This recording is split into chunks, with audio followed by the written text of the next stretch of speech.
myself out. I am afraid of... I'm terrified and paralyzed by... I am deathly afraid of... Welcome to the Sum of All Fears podcast with your host, me, Ryan Perrio.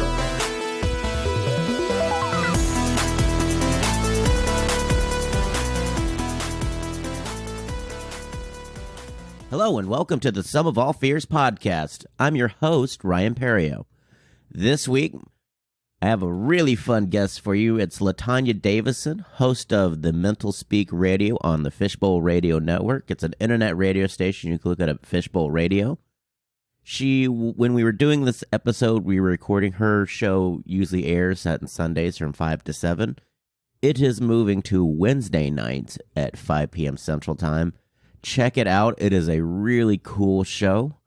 She is a sociology major, so she has a lot of real insight into why we do the things we do, like the mannerisms behind certain things, why you reveal certain items and then don't reveal others. It was a really interesting deep dive into society as a whole. And we had a fun conversation about comedy and her being a mom of 4. And then we get into her fear of night crawlers, where at night you may not even know what kind of bug it is, but you can see there is a bug. Or the moment when you turn on a light and boom, it's in your grill. So we have a real fun conversation about that. And she is a Navy woman. She was with the Navy for over 10 years, so you would think someone with a military background would have a way to deal with these bugs. But we find out in this interview that may not be the case. So let's get into my interview with Tonya Davison.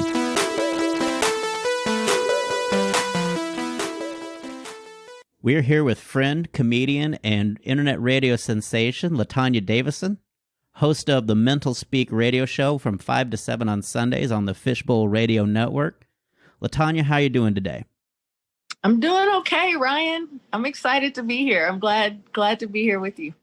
You do amazing work. I love your radio show. I just discovered it recently. I listened in on a couple episodes, and I really love it. It's very much a radio show where you look at society as a whole. If you are a fan of sociology and deep dive into kind of how the mannerisms of society and how certain things are presented, this it kind of pulls back the curtain on that.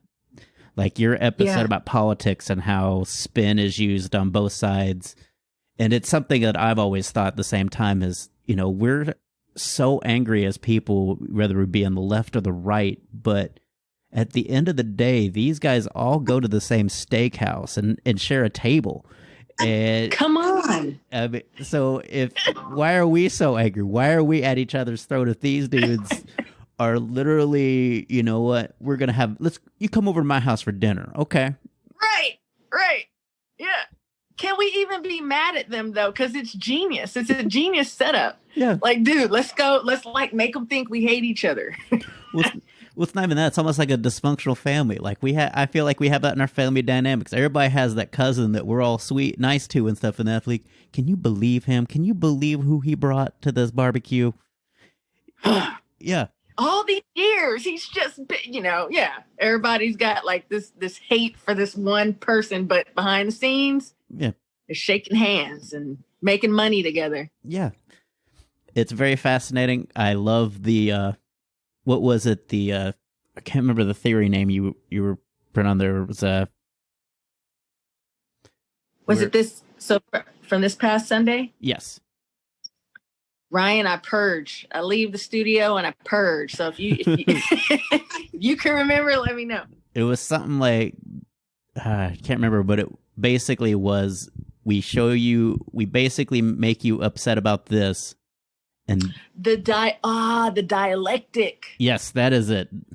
Yes, I give you 2 separate opposing sides, and then I give you all the principles of it, and I make you a believer, and then you'll fight for it indefinitely. So they'll battle each other, back and forth forever.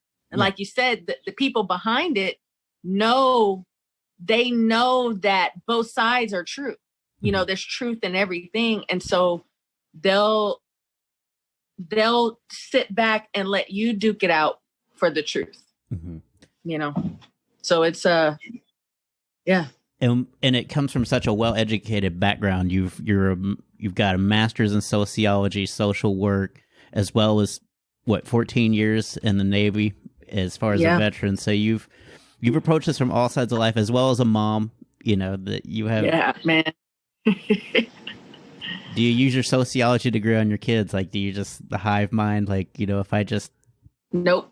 I'm not allowed. Number one, I'm not allowed. And number two, I have no idea what I'm doing as a mom. I'm not lying to you. I'm learning as I go. I literally just go through the motions. It's reactive. Yeah, I feel, but that's almost every parent. I feel like it's a lot of what your mom, you know, and dad instilled in you, but also you kind of omit the things you didn't like as much, and you try different angles on those things. So if you didn't like a certain punishment, you don't inflict that punishment. But what if I try this instead?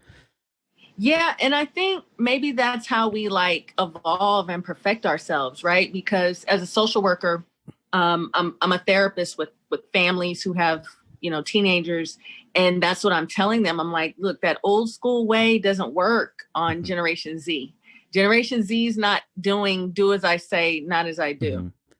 Well, Generation Z is too busy looking at their iPads to see what you're doing. Yeah.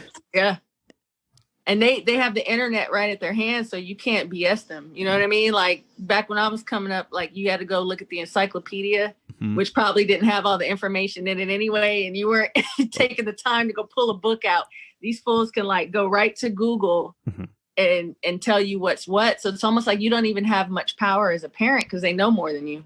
Yeah, they know more than you, and they know how to circumnavigate. Like they know how to, like when we were kids, you could program things to lock kids out, and it just didn't work. You had a parental lock. Now kids can be like, oh, I know your passcode, and unlock, and then oh, there she comes. Put the lock back on. Exactly. And I, you know, with a 15-year-old son, like he's a whole other creature from me. You know what I mean? Like I get the teenager part, but like I'm a lady, and I was a teenage girl, obviously. And so I don't get boys. I really don't. I mean, they're really simple, but I don't get them. Yeah.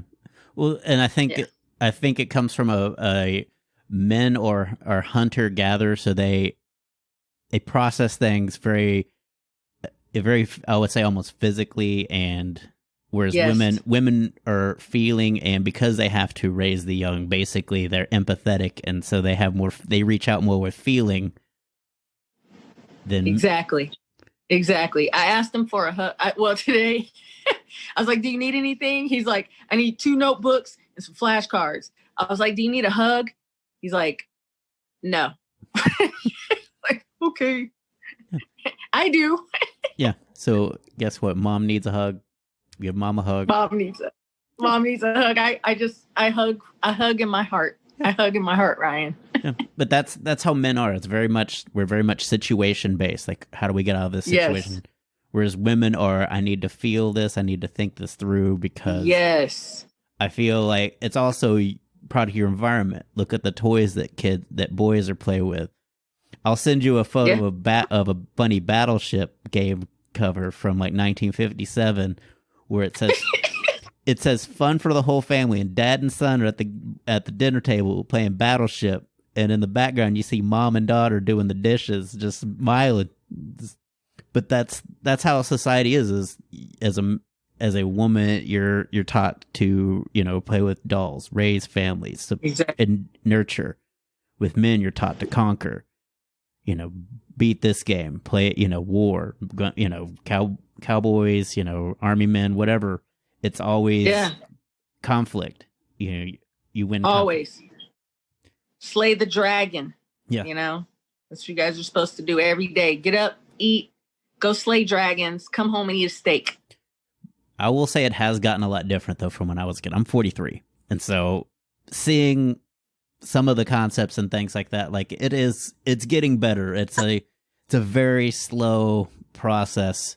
And that's, I would say, the one thing that Generation Z I feel like I see them struggle with is because of technology, there's a lot of instant gratification.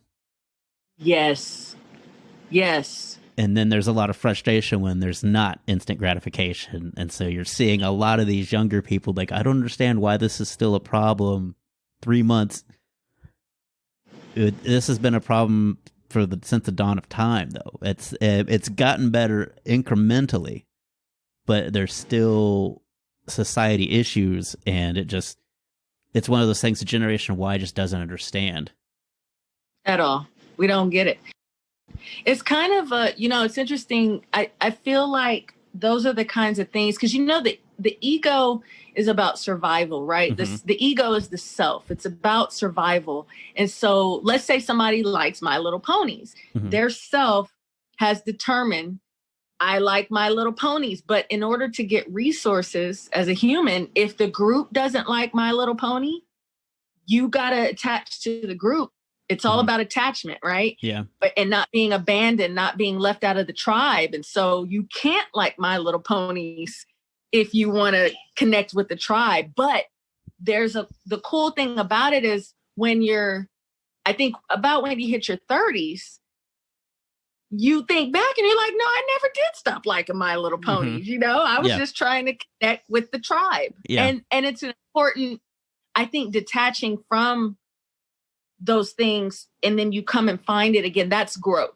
Yeah. You know what I mean? You learn, because now I can say I'm 42 years old. Like, I like what I like, and I don't give a dang if you don't care, Yeah. I just didn't want the feeling, that inner turmoil feeling of in the wrong, that kind of thing, what I had, which is that something's wrong with me because the tribe doesn't, as you call it, the tribe didn't like me.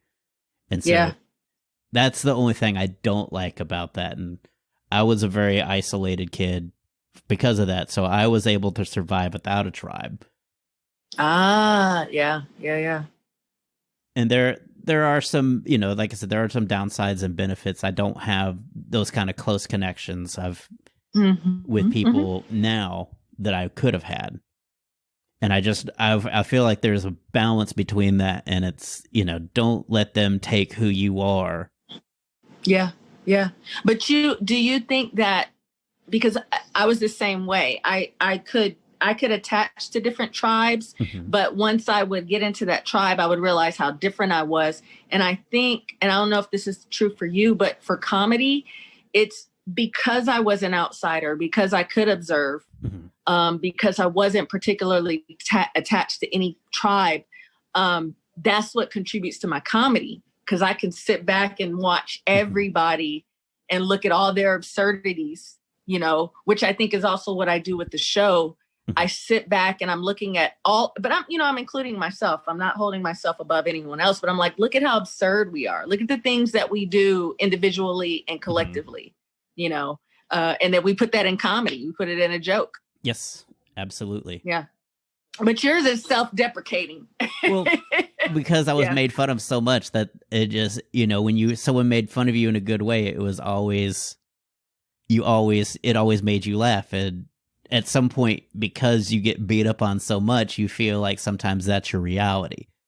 Because I was made fun of growing up all my life, because I had some difficulties learning and socializing, that at some point you do think it's you, and and that's where all my jokes and stuff come from, is that it's me. And so I would make fun of me because that's what everybody else did growing up.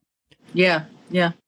But I've kind of discovered some things on those. And so I kind of reached a balance, and it's one of those things when you start comedy, I call it the facet of, this is your high school fantasy as a comic. This is your high school fantasy. You're now the cool kid. Everybody's listening to you. Yes. And so the early times of comedy is their personification. Let's get this pronunciation. It's personification of what they think a cool person is. And so it's an artificial, uncomfortable, fake confidence that they put up there, and everybody can see through it. And that's why nobody laughs, because you can tell the inauthenticity of it. And that is where I think once you start realizing that it's not you and you start embracing maybe that you're not cool and start telling them things, not cool stories that happen to you, all of a sudden the audience connects with you and you start getting laughs. You don't know what you did different because you're still just telling a story. But because you're actually telling something and it's authentic and you're embracing the fact. Yes. So like to go back to your mental speak, you're seeking the truth. Yes. That's the truth. The truth to me, I mean, the universe is truth, right? Anybody's experience is truth, but we get away from the truth based on like when things happen to us. You know what I mean? Things happen to us, and depending on, we have these mental filters, and it just separates us from what's real. I think, you know, it separates us from the original event. And so what I hope to do is get us as close to the original event as it was told, you know, as it was documented. And then we can kind of make sense and get a little bit of logic behind it, and then remove our emotional reaction to it. We're like, okay, it just is what it is. It happened. But if it was something that someone did intending to harm us, then we got to deal with it. We got to figure out how are we going to move forward when we find out, hey, some, you know, people they'll say, oh, you're a conspiracy theorist. Well, what if the information is actually the truth, that event happened as documented and the intention was to hurt you? Well, if you reject it, now whatever the harm is going to live on. Yeah. So let's examine it. Let's look at what the records say the event was. Let's examine it. Yeah. Let's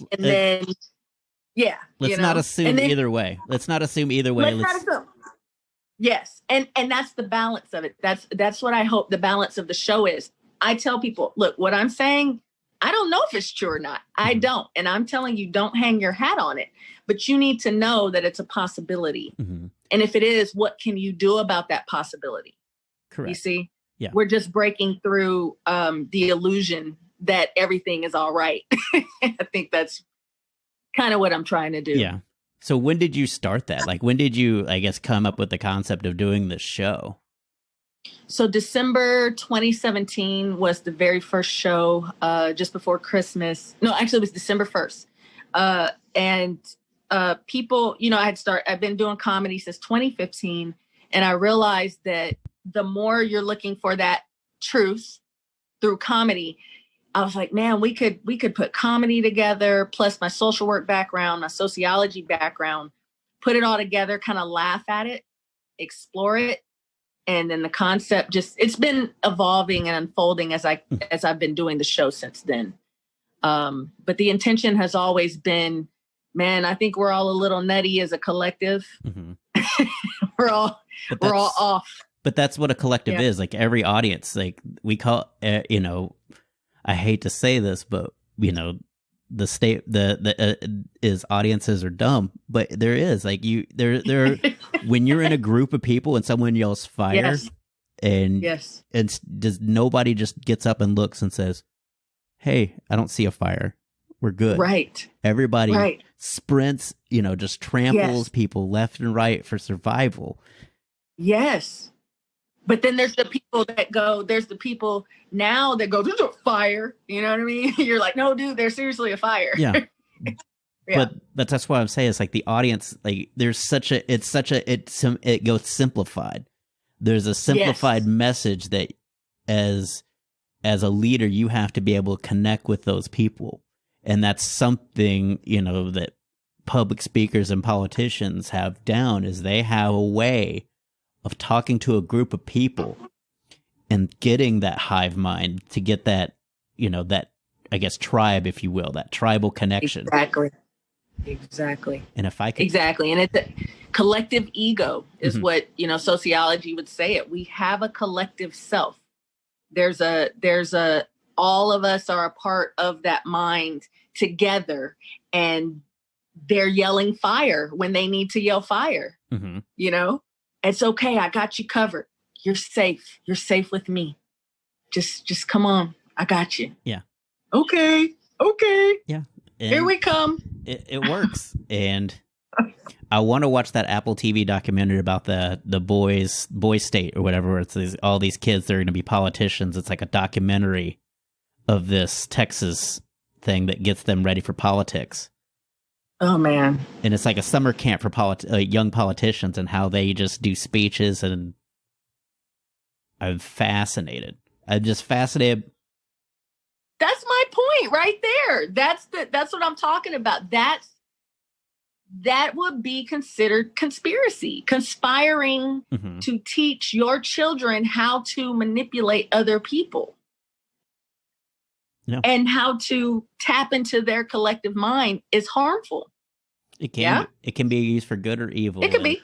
Unfortunately, when it comes to it becomes monetary, and so though good or evil kind of takes a wayside to profit, because it could be good at the start, but then as more money comes in, then it just kind of slowly, well, we've already got it. What's the harm? And it's just super fascinating. Like, I could spend hours just talking about this stuff. And that's one thing I loved about your show is I was like, wow, they really do get into like the collective and that this is something that society, it's not just politicians that do this. Other, ministers and everybody else kind of taps into that hive.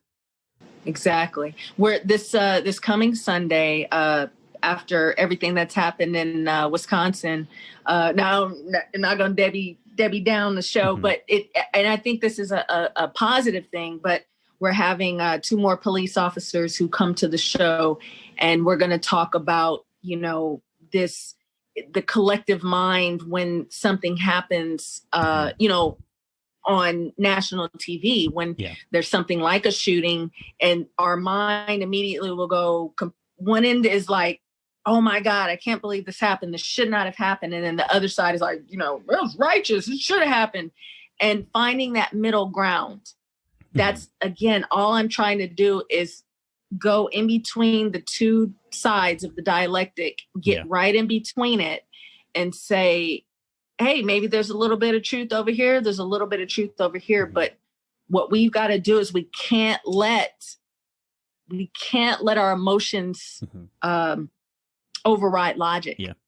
The moment your emotions override logic, you're done. You shouldn't do anything with emotion or anger.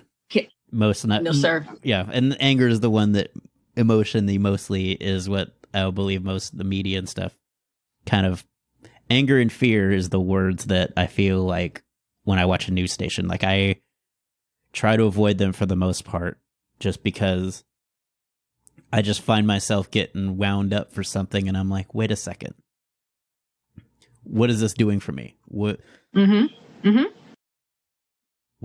Joe Biden saying this really doing about my income, my lifestyle? Nothing. That part. You don't think you're enraged, Ryan? You don't think like in your comedy, do you think that you have an inner rage, from childhood and things like that? Oh, I definitely do have an inner rage from being bullied and I guess suppressed by everybody because I'm short in stature and always been small. So yeah, I always feel like I've never been able to have a real outlet for my anger. Yeah. And so yes, it does come out in my comedy. But I also I would say I have a logic to it, is that you can't, if this was such a bad deal, I don't think we would take this long to do it. Like, I don't think, I'll give an example with what I believe in the Trump impeachment. We're going to impeach him. Yes. We're going to get it. Why do I need an hourly update on where we are in this? It's either going to happen, why are you giving an hourly update to just try to incite you even more anger? Or if you listen to Fox's side, like, how outrageous is it that they're trying to impeach this president? Yes.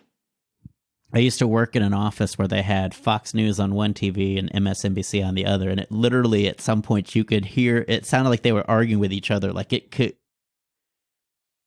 because they would talk about the same thing. Like, no, it's not. Yes, it is. It's like, whoa, okay. Yeah, and all you got to do is just put an ideal to it. All you have to do is, based on what you're saying, you attach it to a person, a place, a situation, and a color. Like, I talked on Sunday, I don't know if you saw it, but I was talking about that color frequency, right? Mm-hmm. You put it to red or you put it to blue, and humans are like, like the little monkey when they're trying to train the little monkey to play with the blocks or whatever, like they teach it colors and then they'll teach it a shape.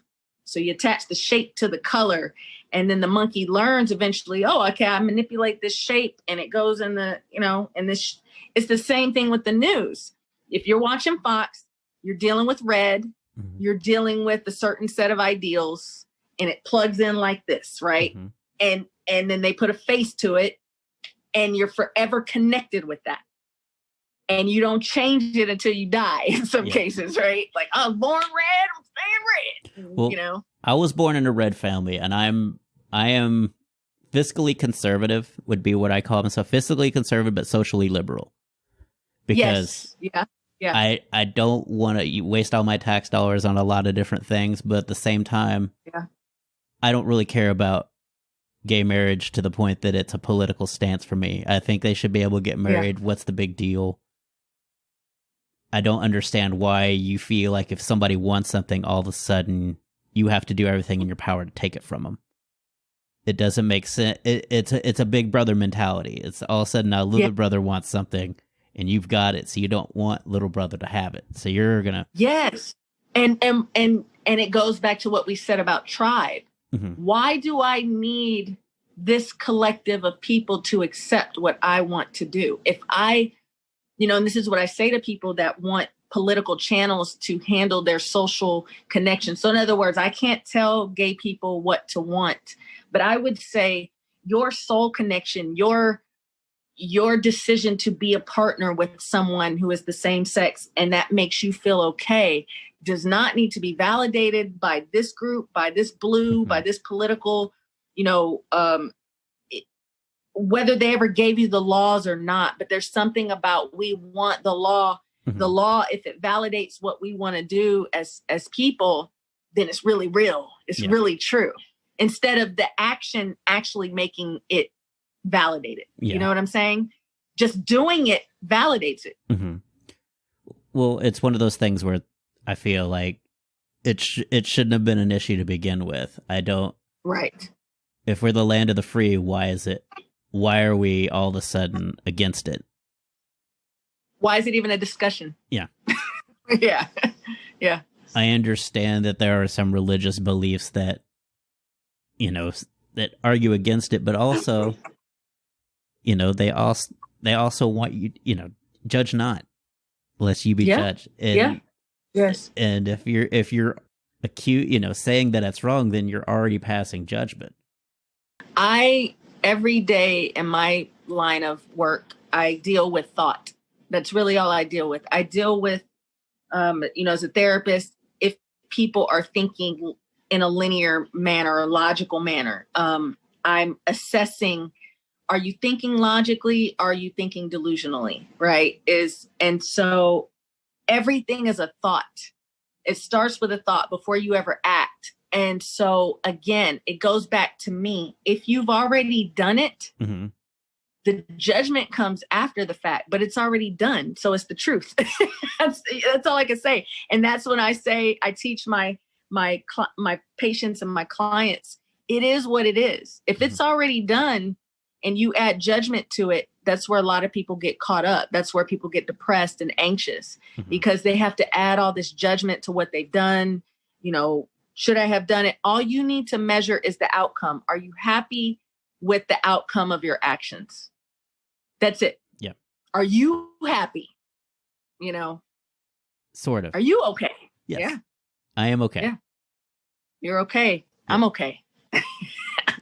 So since I'm doing a podcast here, and my podcast is basically kind of almost a sociological experiment. It's more just fun, but it's based on fear, and I always love talking to people about what they're afraid of. And yours is quite specific. So go ahead and tell my listeners, however many there are, what is your fear, Tonya Davison? I am super, super afraid of First of all, pretty much all insects, but particularly if it's in the dark, I'm probably gonna have a panic attack. So I will tell you the title of your episode. When you told me this, I was gonna do Big Ballers, Shot Callers, Night Crawlers.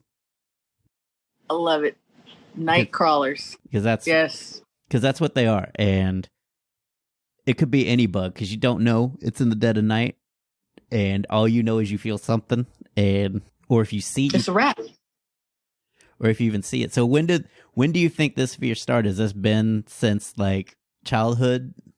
Early childhood. Okay, remember when you were little and you'd be in your room and there'd be a spider in the corner and you run out of the room to go get a broom or whatever it is, because you're going to hit the spider. You go to get your mom or whatever, and you come back in the room and it's gone.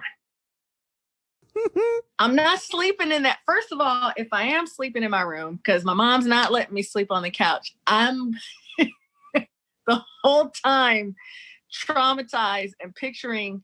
And then when I was little, like, I think they had arachnophobia, and then they had like Attack of the Space Spiders or something like that. So I already have like these delusions of big spiders crawling out and eating me. And so I'm laying in bed, and all I could picture is the spider falling on me in the middle of the night. So I would say that's about where it started. Okay. And anything flying outside would freak me out. And I haven't overcome it. It's been 40 plus years. So funny you say that. One of my friends, she does like the silks where they do the aerial stuff with and I told her, I was like, that's kind of scary, because again, like, it's almost like that Batman Begins, like he sees the bat when they're spinning around. I'm like, that's also like a spider, like when they slide down that, I'm like, girl, nope, get out of here with your commitment, spider. Not ready. And I've been working on it. Like, they say like you can't kill a spider, because if you kill a spider in your house, it's like Eastern concept, it's bad luck to kill a spider. So I've been working on not killing the spiders. If I see them, unless it's a wolf spider or a brown recluse, of course it's gonna die. But yeah, I'm working on it. Still no joy. So it's bad luck. It's probably, I guess I can blame spiders for the reason I live in this 1-bedroom apartment. That's that. Good to know. All those spiders I killed when I was like 9 or 10 years old. You can't kill them, man. Touche, spiders. Touche. You got me. I'm in a 1-bedroom apartment with no spiders, but still a 1-bedroom apartment.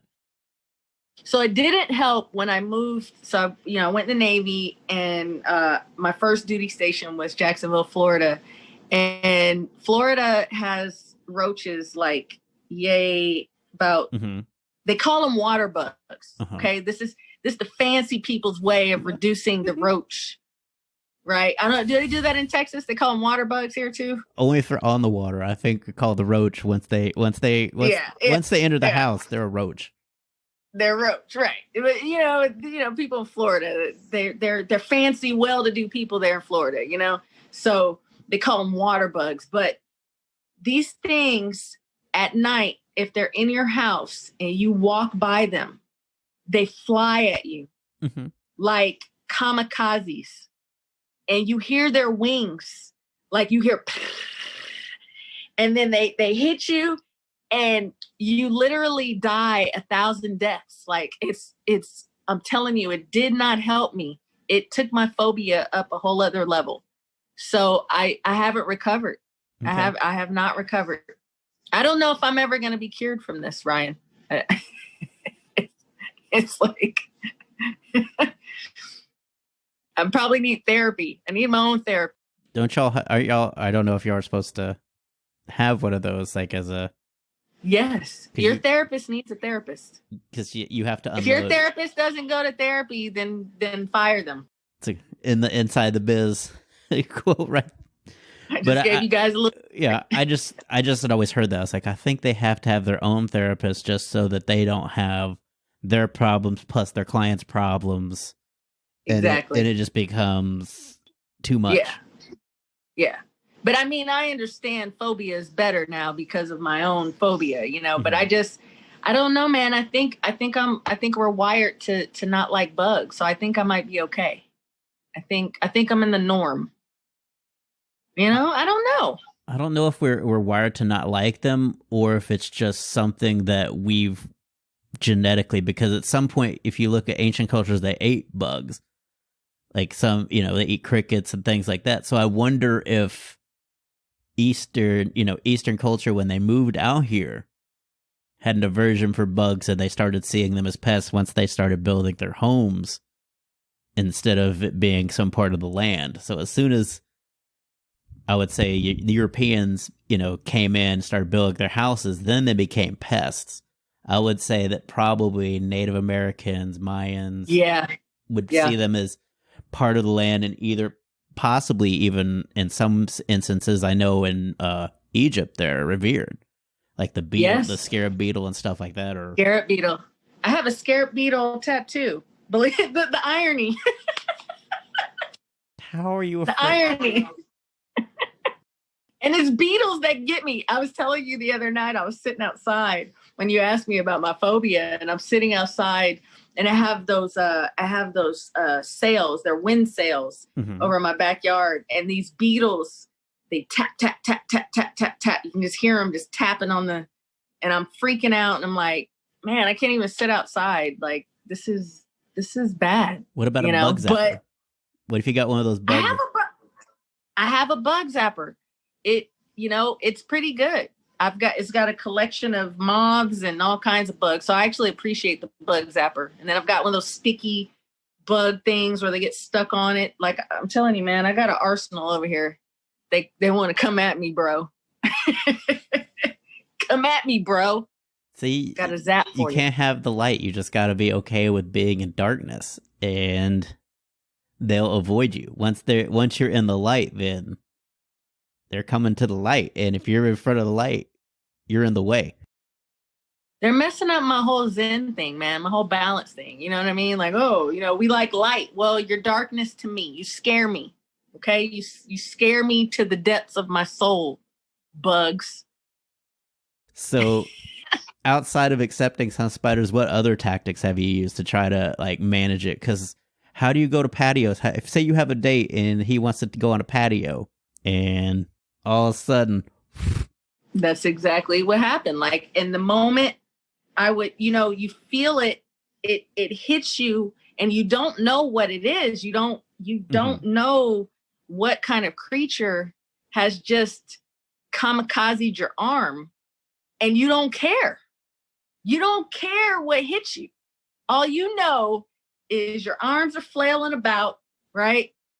And you're done for the night. The citronella candle has failed. The citronella tiki torch has failed its work. The zapper has failed, and you've been attacked by some random critter. I don't want it. I'm not having it. So I just sit in the house in the summer. Okay. I can't do it. Okay. So indoors, how do you handle it? Are you the killer, or do you hire your son to come take care of any? I've actually started employing him as he got older, because he actually picked up I'll tell you the truth. So I did kind of control it for a little bit, because you don't want your little boy going, ee! Right? You don't want your little boy freaking out. So you got to put on the strong mom face. You got to. Yeah. You can't let him know that if he carries a roach and just puts up in your face, it's on, that I'm not going to freak out. Yeah. I'm like, oh boy, look over here, son. There is a roach on the floor. This is madness. And you hold it together. But if he's not around, I'm losing it. I'm losing my cool, panic attack. So, but no, I calmed it. So if they come inside, I've actually gotten a little better where I can take the broom and, smash them, and it doesn't creep me out as much. But if it catches me off guard, I walked into the bathroom one day and there was one in the shower, and it had to have come up the drain, and it was like this big, man, I'm telling you. And I freaked out. Somehow managed to get it down the drain. I overcome it. It's moment. It's moment to moment. You've had military training. You should be able to overcome. Adapt and overcome, soldier. Come on. I don't know, man. Ryan, there's just some things that, I'm still a lady. Still a woman. Not to like group all women into being afraid of bugs, but I don't know. You can be that way sometimes, but at some point you gotta let the military training take over. You gotta just be calm in the face of pressure. It's been 10 years. I think I've deprogrammed to overcome all fears. They'll have like a military flashback and you're all of a sudden thrown back in Jacksonville, Florida. Back in Jacksonville, Florida, kamikaze you hear a little flutter of wings, and all of a sudden you're back in Jacksonville. Oh, where's? And I'm rocking back and forth in a corner. Bugs will get me. Because I would be afraid, like, especially since it's a son. Like, he would totally prank you. Like, he would totally, if he knew how afraid you were of bugs, use that to his advantage, at least just to mess with you. I don't know, Ryan. This does feel kind of therapeutic and cathartic to be able to tell someone.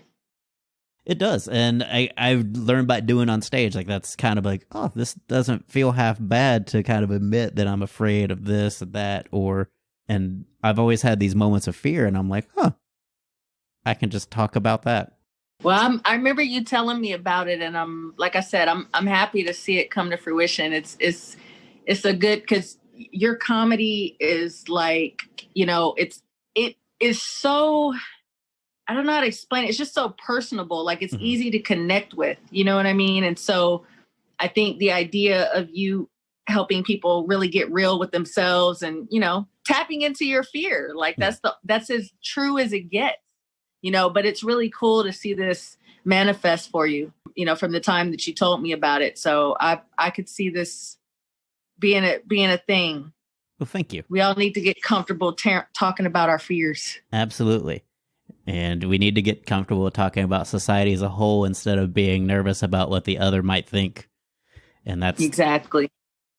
That's why I love what you do. It's such a great deep dive, and I can't say that enough that it's not a bunch of this is all this and this is, Yeah.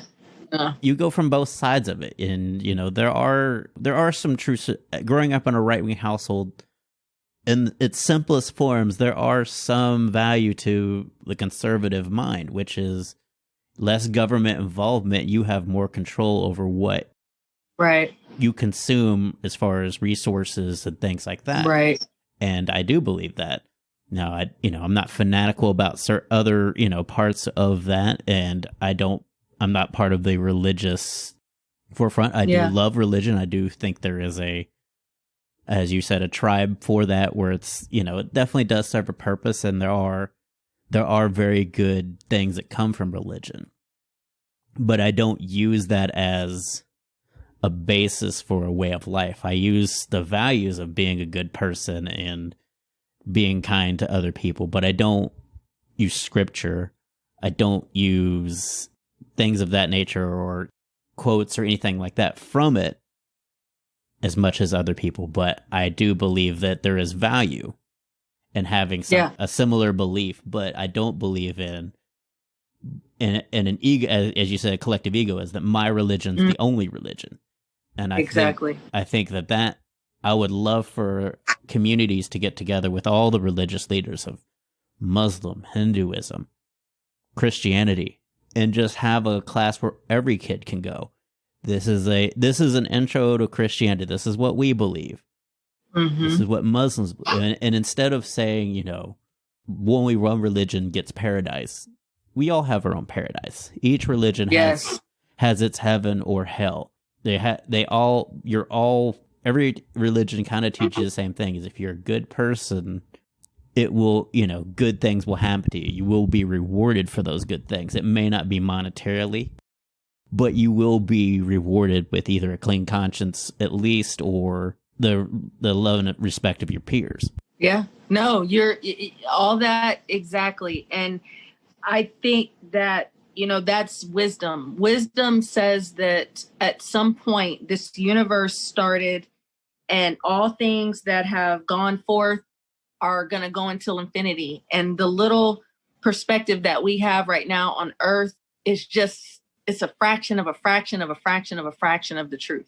You know what I mean? Yes. And if truth is infinite, then we really don't have much of a perspective, given that there's worlds upon worlds upon worlds, dimensions upon dimensions, you know, and we can get super deep on that. But at the end of the day, I think people have to live in their truth.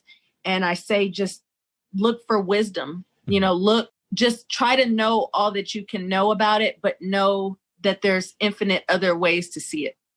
Yes. And since you said, look, I thank you for doing this.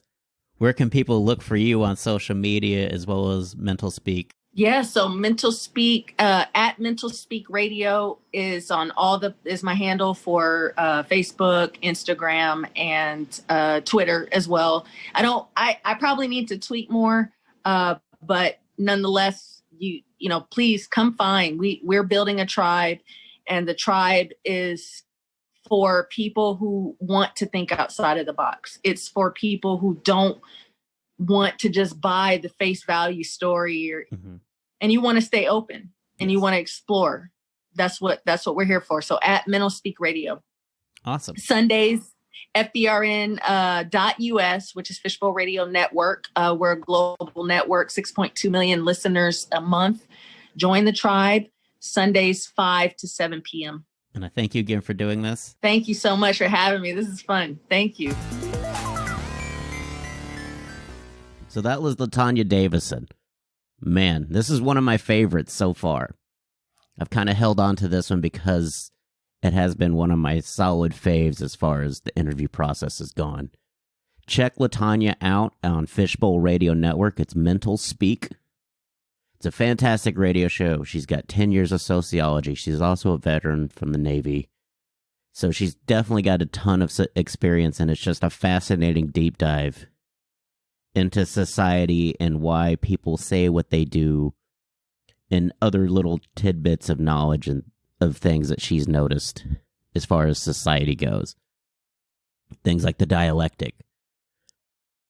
So definitely check her out on the Fishbowl Radio Network. Thank you for listening to this show. We're almost at 6 months, 26 episodes. So episode 28, because I released 3 on the first day, will be our 6-month anniversary, basically. It's hard to believe we've already gone half a year on this podcast. I thank you all for listening. I thank any suggestions, all the reviews I've gotten. If you do like what you've listened to, be sure to leave a review on Apple or wherever you listen to podcasts that has a reviewing platform. I have a bunch of guests lined up for February and March. A lot of comics, a lot of podcasters. Hoping to get some musicians, artists, and other folk involved in this process. Because everybody's got a fear outside of comedian Devin Clark, who claims he has none. And maybe we'll have him on to discuss how he's just not afraid of anything. But as for me, we're sitting at home right now with the coldest Valentine's Day on record. It's negative, or not negative, but it's like single-digit degrees here. It feels like negative degrees. It is ridiculously cold. The roads have iced over. We had some accidents earlier in the week regarding, freeways and icing. My condolences to anyone that were in that 135 car pileup on Thursday.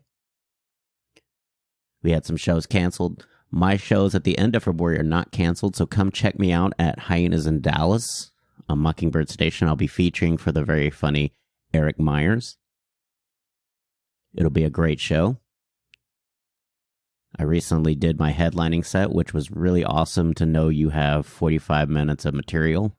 Now to work on just being more present in the moment and just being a warmer, more connecting human being. And that'll come in time. I thank you guys for listening. Next week we'll have another guest, so keep checking us out here on Some of All Fears podcast. And now some credits and thank yous for the people that make this show possible. Thanks to Barry Whitewater, who does my graphics and design for my comedy as well as my podcast. You can follow him on Instagram at bwhiteh2o. Get it, Whitewater. Also, a big thank you to Gunnar Olsen for my music. You can follow him on Instagram at gunbuns. That's GUNBUNS. You can also check out his website at gunnarolsen.net. And you can check out his awesome EPs and some music he's got coming out. Real excited for him. If you want to follow me on social media, I am at Ryan Perio on all social media. It's RyanPerrio. If you want to follow the show, I highly recommend it. Instagram and Twitter is at Some Fear Fans. Facebook group is Some of All Fears. If you have questions for the show or feedback, email me at somefearfans@gmail.com. If you want to be a guest on the show, also email me at somefearfans@gmail.com. We can make that happen. Please keep leaving reviews on Apple Podcast or whatever podcast platform you listen to. I just appreciate seeing that people like what I'm putting out. So if you like what you hear, go ahead and leave a review. I appreciate all of you for listening. And next week, we'll have another guest with another fear. Thanks for listening to the Sum of All Fears.